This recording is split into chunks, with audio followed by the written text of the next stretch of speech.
Alright, welcome to the 5A final. Thank you for checking back in with us. A lot of plays to go through here, so we're just going to roll right into it.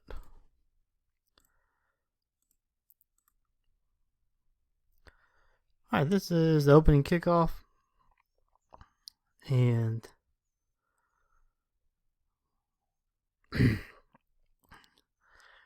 it's hard to tell right here whether or not this ball crosses the plane, but 9 times out of 10 when it's this close, we're just going to go ahead and put the ball in the end zone. It's just easier that way. It eliminates all doubt, and from a safety standpoint, a lot of injuries and everything, what the data says happens on the kickoffs, so we want to eliminate the kickoffs as much as we can. So a ball like this close, we're just going to put it in the end zone. All it has to do, just the tip of the ball is all that has to penetrate. So that's a play. We're just going to put that in the end zone, put it on the 20 and go with it.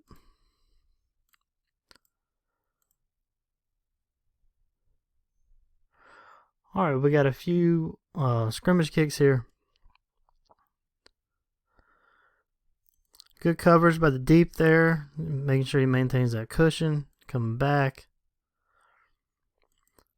So usually a play like this, if it's a real short return or a return that's going backwards, beanbag is okay. I would just kind of maybe drop it a little bit later instead of tossing it like that. Just take a mental note in your head where the ball was returned. But it's a good toss. Like I said, we don't like throwing it. Just toss it down. That's fine. The only thing here, when there's a return, back judges, we're not going to get the ball or the spot right there. If there's once the ball is caught and the receiver begins to make a return, we're letting them go at that point. The field judge, side judge are going to pick them up, and we're just going to clear the middle. So there's no need for us to kill the play and grab the spot right here. You're just going to go in the pile and get the ball from the receiver. Maybe put it on the yard line.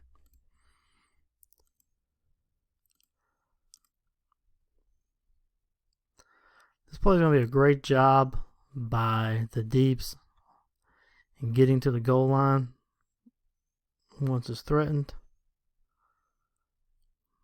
Very good job. Probably maybe see it better in the wider. Well, I guess that was a wide. But, they read it. And once they realized what was going to happen, they started making it their way to the goal line. And we got deeps. We got it boxed in nicely right there. Before the ball reaches the goal line, we already have the side judge, back judge on the goal line, ready to officiate. It's a great job there. You're going to have another great job to get to the goal line. Same thing, they read it. They're already waiting. Great job. When it's like that, when you're already there, then you don't even have to. There's no need to move at all. Once you're on the goal line, you stay on the goal line just like they did. So great job by the deeps right there. This is textbook.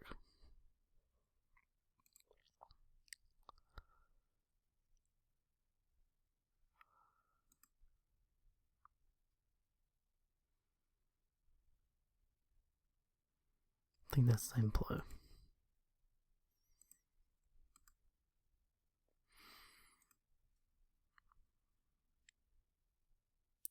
Again, they're already on the goal line, don't have to move.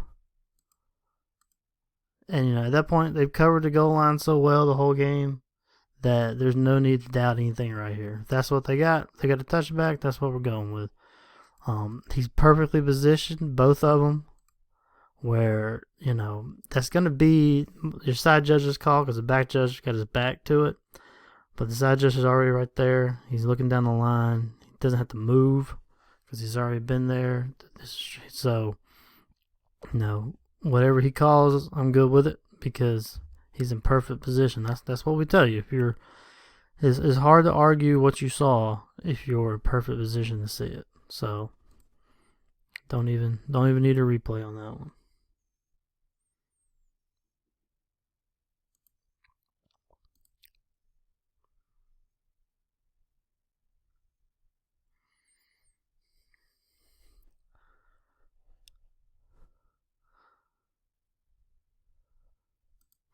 Good job by the back judge of trying to kind of button hook around him and get that inside out look. This play though, like I wouldn't throw the beanbag like that, especially if you know you're going to be coming upfield. Just take a mental note of where the ball was caught, and as you're running by that spot, drop your beanbag.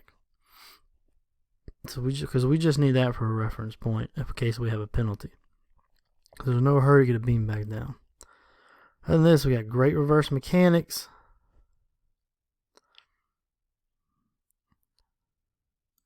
Probably a missed. I say probably. It is a missed blindside block right there. A missed illegal blindside block right there at the 20. So who has that? Your referee, your line judge probably have your best look at it. I think the umpire's got too many people in between him and the actual hit. So probably gonna go your referee and your line judge. Probably had the best angles on that one. But that's why we keep it boxed in. Just make sure we got everything there. Other than that, though, it's great reverse mechanics. Nothing else too bad you can say right there.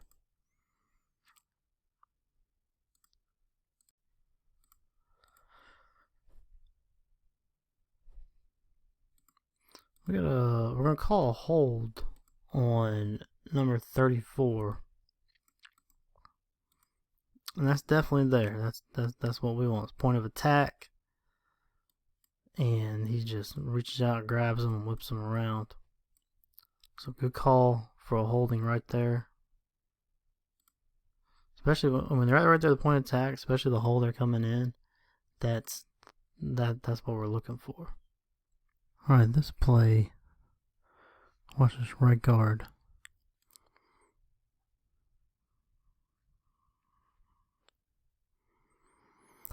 This is a good call for holding. This is right at the point of attack. And you'll see that offensive player just restrict them right when the running back's coming through the hole. Umpire calls it. And this is a touchdown run, so. But restriction right at the point of attack. Good call there.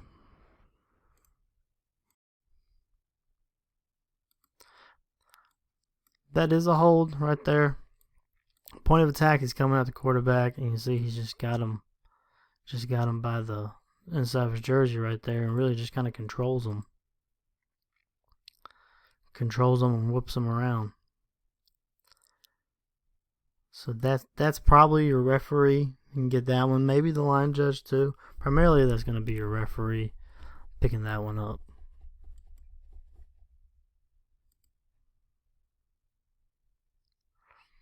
The call is illegal downfield on this right guard. But this is too nitpicky.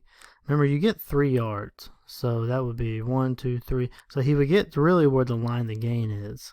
And we go by where the quarterback, where the lineman is when the quarterback releases the ball. So the ball's already in the air. And so he's right there at the 30 when that ball comes out. So he's good. 2 yards is not, that's too much. We can 3 yards. That's where they can go. So he can get right there to the line of gain. He's at the 30. So that's an illegal downfield we want to let go.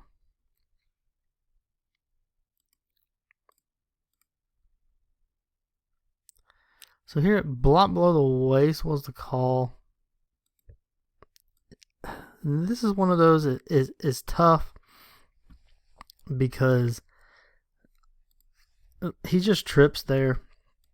And there is contact below the waist. And I don't want to, especially in a safety foul, like block below the waist. I hate to tell you, I hate to sit here and tell you if it's an accident, don't call it. Because if he trips and it's a really dangerous hit below the waist, then I'll call it. Because we can't get out there and judge intention and all. But the contact below the waist is real marginal. And like I said, he just trips. He doesn't go deliberately at the defender. So that's a block below the waist. We just wanna let that one go.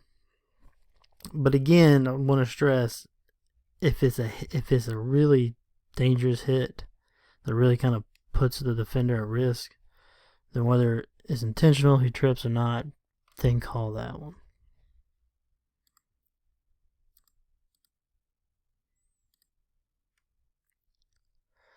So the announced penalty was illegal formation, but let's go to the wider angle. This is more of an illegal shift. I mean, this is nitpicky, I know. But if we're gonna announce legal formation, we want to be in a legal formation, because your coaches that know the rules, they're gonna know the difference between legal formation and legal shift. So this is more of an illegal shift because all the players aren't set. Still a live ball foul, and I mean, either way we got that. But just for the sake of getting it right, completely 100% right, just go with a legal shift on that one.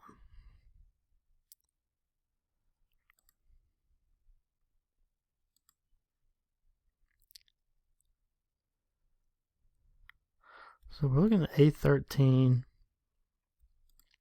He's an outside receiver. For this, just have this one be a live ball foul. He's not. We would want to shut it down if we think he's simulating the play. And here, I don't think anyone thinks that's a simulation. That's just more of an illegal shift, like we talked about, or illegal motion. So the giant one live ball foul. If we want to be nitpicky, we want to save shutting it down for acts that simulate a snap. I just don't think that one's there.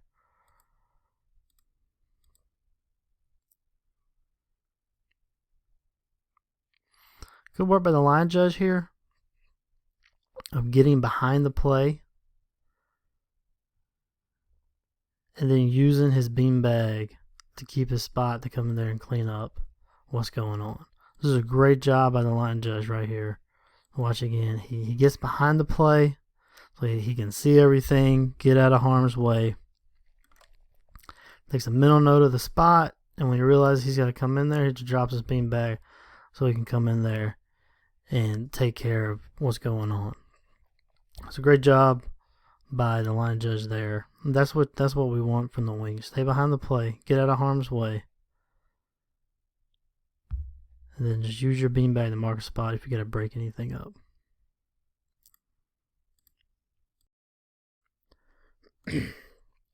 Alright, so this is a play we put on the channel a bit earlier. It's a great play for discussion on mechanics, what's a horse collar tackle, and clock status. First of all, good mechanics by the head line judge, getting to the goal line, and being at the goal line ready to officiate the play if it comes there. So it's a good pass on the horse collar. This is not a horse collar tackle. He does not get him. He does not grab him inside the shoulder pads or in the nameplate area. It's more just like a. If you've ever been to the rodeo, this is more like a bulldogging when they bulldog the cattle. It's more like what this looks like.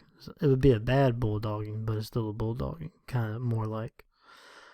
But it's not a foul, it's not a necessary roughness. He's just coming at him. He's just trying to make a tackle near the goal line, and that's the best way he could do it. So the question here is clock status. So it depends how you rule this. Are you ruling him out of bounds? Are you going to rule forward progress stopped in bounds? Or are you going to rule a fumble? Because the ball is loose right there. So those are your three options on ruling this play. Do not have a clock stop signal. In fact, we have the dead ball signal, which kind of indicates that the headline judge has the tackle inbounds, forward progress stopped. But I think this is better officiated and more what actually happened is that this should be tackle out of bounds. Because that's not really enough to deem forward progress, stop. He really kind of pulls him to the side out of bounds. This is a tackle out of bounds. And the ball doesn't come loose till he's out of bounds. So you still have possession of the ball in bounds. So that would be the correct clock status here. So we should be stopping the clock for tackle out of bounds. But again, I just want to emphasize the mechanics of the headline judge there. And then look how far he backs off the pylon. You back off the pylon as far as you need to. Stay on the goal line so you can still see that angle down. But you want to back off that pylon as much as you need to. If there's people in your way, tell them to move. But we went over this when we did the on-field stuff in the camps last year. And this is picture perfect how we want you. You got all that sideline to work with. Use it. So, well officiated play. Just let's stop the clock on that one.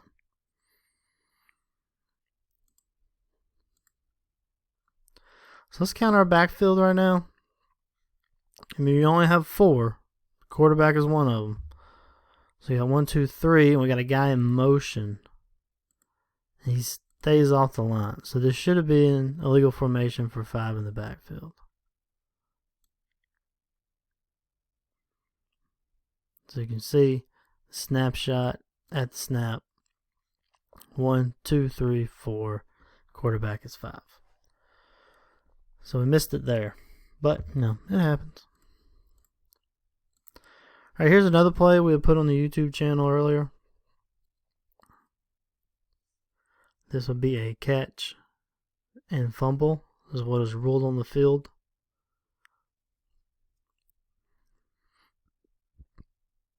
And that is correct ruling. He has possession and he has control. Those are 2 things we're looking for. Possession right there. That would be possession. 2 hands on the ball firmly. And then control. He pulls it into his body. And you see he's got it tucked away. He's running with it. That is control. So we have possession and control. Then the ball comes out. This is ruled on the field. Catch and fumble. That's what we have. So good job there.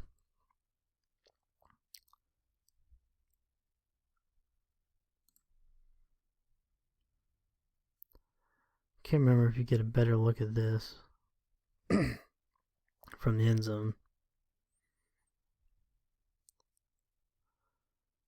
Yeah. So, there's the possession. Then when he tucks it in, starts running, that's your control. And then the ball comes out.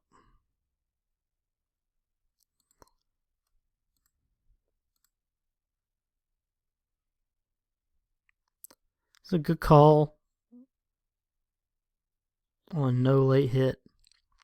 I can't remember if we did much of it this year, but I know last year we had a lot of these. Are they late or not? And remember, we always said if there is a wrap up or an attempt at a wrap up, then we're gonna let it go. We're not gonna call it a late hit unless it's just egregiously late. But in this situation, it's just immediately after the bobble. He attempts to wrap up. That's a good call for a no late hit. I guess that's a good no call. This, on the other hand, is a good call for a late hit.